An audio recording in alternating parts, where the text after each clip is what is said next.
Assalamualaikum warahmatullahi wabarakatuh. Selamat datang kembali teman-teman di channel ini. Baik, video kali ini saya akan membahas tentang beberapa resiko yang akan terjadi jika kita telat bayar tagihan home credit. Jadi teman-teman bisa simak video ini sampai akhir supaya teman-teman tahu beberapa resiko yang akan kita terima jika kita telat bayar tagihan di aplikasi home credit ya teman-teman. Namun sebelum lanjut ke videonya, bagi teman-teman yang baru saja bergabung di channel ini, kalian bisa dukung terus channel ini untuk terus berkembang dengan cara subscribe, dan jangan lupa nyalakan loncengnya untuk selalu mendapatkan notifikasi video-video menarik lainnya yang terbaru di channel ini tentunya. Oke teman-teman, kita langsung saja membahasnya tentang aplikasi home credit ini dan beberapa resiko yang akan kita terima kira-kira begitu ya teman-teman jika kita telat bayar tagihan atau cicilan di aplikasi home credit ini. Dan ini sesuai pengalaman saya untuk aplikasi home credit ini. Jika kita pernah telat bayar ataupun gagal bayar di aplikasi home credit, kita tidak bisa mengajukan kembali untuk pengajuan kredit berikutnya. Jadi saya pernah telat bayar dan akan saya bagikan pengalaman ini kepada teman-teman semua.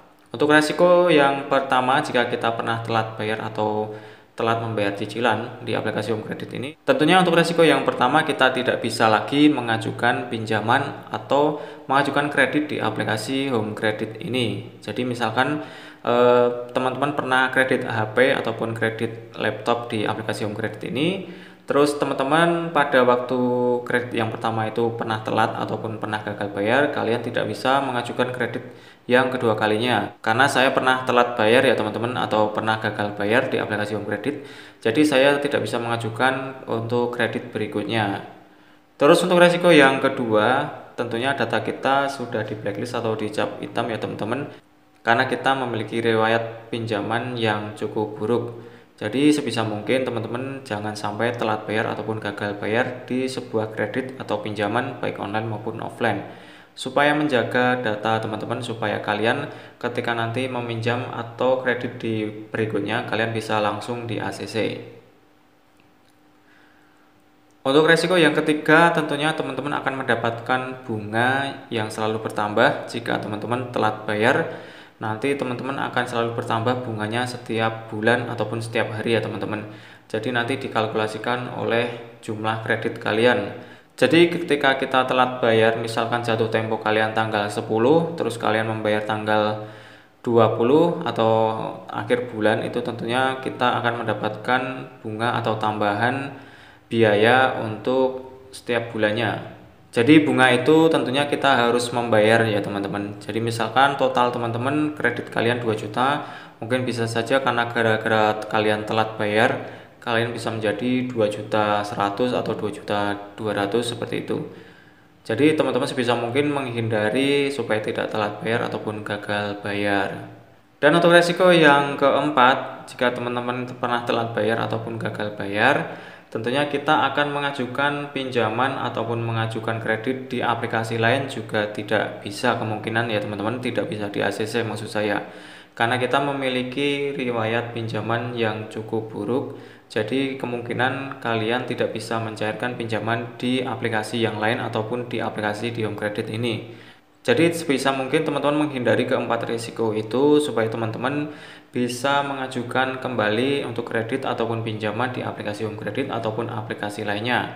Nah, untuk tipsnya teman-teman bisa menjaga data-data teman-teman, maksudnya menjaga data KTP teman-teman, atau istilahnya merawat data ya teman-teman. Jadi sebisa mungkin kalian jangan sampai telat bayar ataupun gagal bayar. Sayang dengan data kita maksud saya teman-teman. Karena kalau misalkan kita sudah di blacklist dengan riwayat pinjaman yang buruk, maka kita tidak bisa lagi meminjam di aplikasi lain atau di pinjaman lain ya teman-teman. Apalagi di bank konvensional seperti BRI, Mandiri atau BCA, kita tidak bisa mengajukan lagi. Jadi sebisa mungkin kita bisa merawat data kita supaya tetap baik. Ini hanya sekedar tips dari saya yang teman-teman bisa pakai supaya teman-teman tidak telat bayar atau tidak gagal bayar.